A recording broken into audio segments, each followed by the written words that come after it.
তুমি আমার কথাটা একটু শোনো প্লিজ। তুমি এখানে আসছো কেন? তুমি কি আমাকে ফলো করছো? আমাকে একটা মিনিট টাইম দাও, আমি একটু তোমাকে বোঝানোর চেষ্টা করি। তুমি যা দেখেছো সেটা সত্যি না, তুমি ভুল বুঝছো আমাকে। আমার যা বোঝার তা আমি বুঝে আসছি, আর যা দেখার তা আমি নিজের চোখেই দেখে আসছি। তোমার কাছ থেকে এখন আমার কিছু শোনার প্রয়োজন নেই। দেখো, ওই মেয়েটা আমার এক্স গার্লফ্রেন্ড ছিল।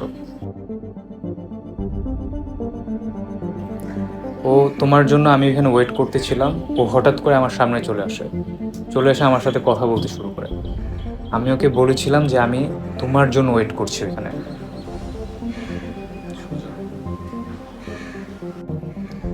ও এটা জানা মাত্রই আমার হাত ধরে ফেলে,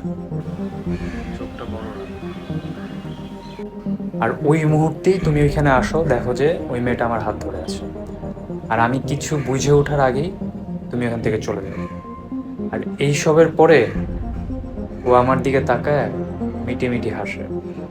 ওই মেয়েটা খুবই একটা বাজে ট্রিক্স খেলেছে আমার সাথে। প্লিজ একটু বোঝার চেষ্টা করো।